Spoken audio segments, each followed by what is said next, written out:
Okay, so assalamu alaikum rahmatullah wa barakatuh. Like I always say, you know, may the peace, blessing, and mercy of God be upon all God's people. That's all it simply means when I say that. So I guess this gonna be like a part two from where I left off at. Uh, Please excuse because my camera is turned backwards, but I gotta get these messages out by any means necessary.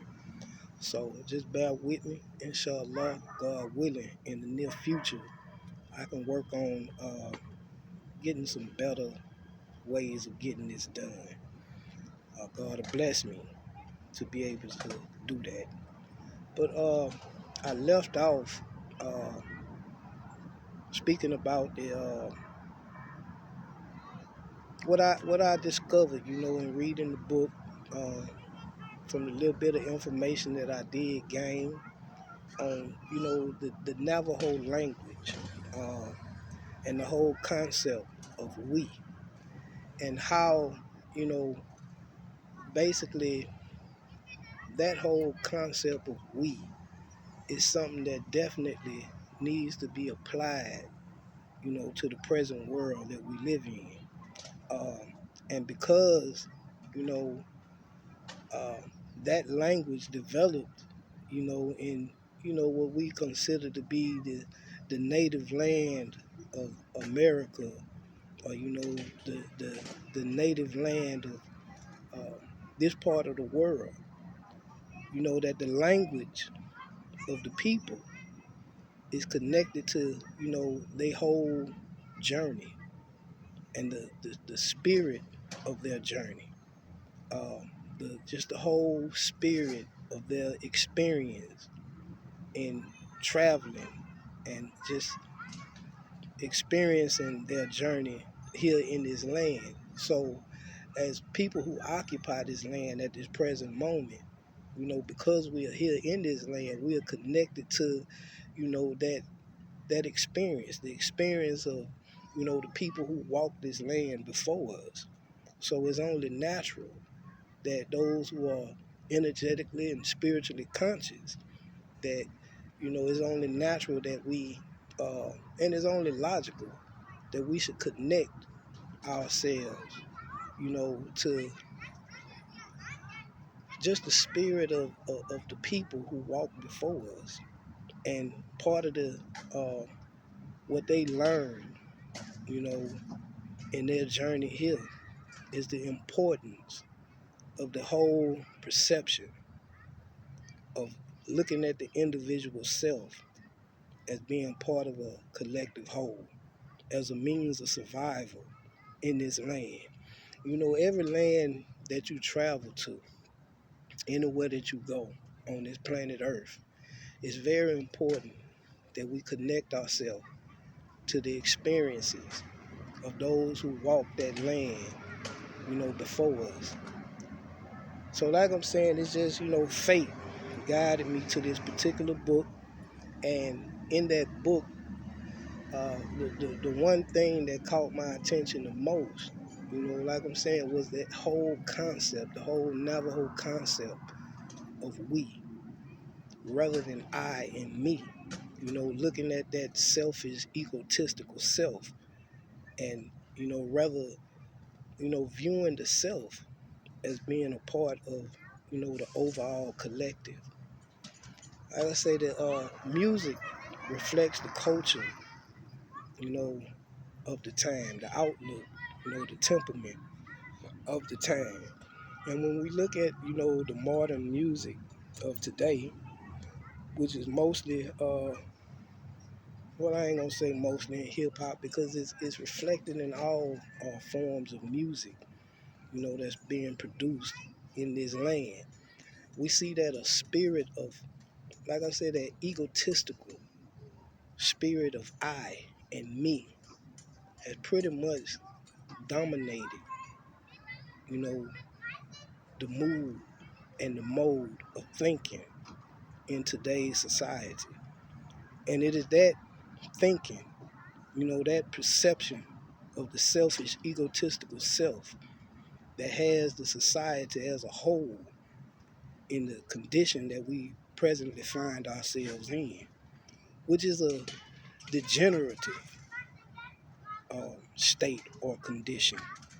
You know, um, when you look at, just the temperament of society now, to those whom God have blessed with just a little bit, just a sparkle of foresight. I mean, if you were to use that gift of foresight and, analyze just the whole state of society now, I mean, it's very plain and apparent, you know, the path that we're going down. It is a path of destruction. It is a path of self-destruction. So in order to avoid that, like I'm saying, we have to change our perspective and tap back in, to, like I said, the experience of those who walked this land before us. And that's what I learned in reading this book, man, that whole concept of we, not just looking at, me or I, that egotistical self, but viewing your own self as being a part of that whole collective. That what one person does, it reflects on, you know, just the whole outcome of the overall society, man. That the decisions and choices that we make, the things that we do, the things that we allow into ourselves, it don't just affect us, but later on in the future, it's going to have a greater impact, on those who will come after us. So to avoid that path or that course of destruction, like I'm saying, our whole perception has to change. And like I said, we just need to tap back into nature, tap back into, the energetic school of life that's all around us, man.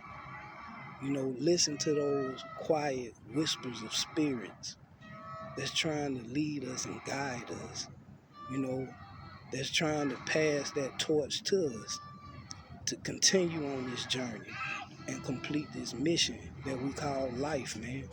That grand cycle of life to finally make it to our destination, man. Like I said, everybody's not going to make it.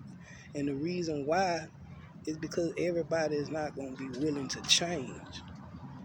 But for those people that God have chosen, and those people who have chosen God, and who have basically accepted that reality, that the greatest change to be made in this world is a change within yourself.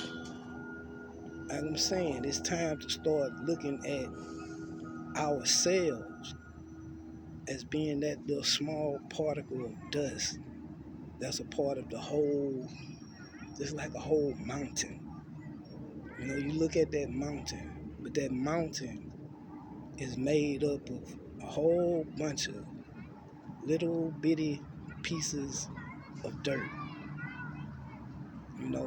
and that we just that one speck of dust that helps to make up that whole mountain. Anyway, I just wanted to share that.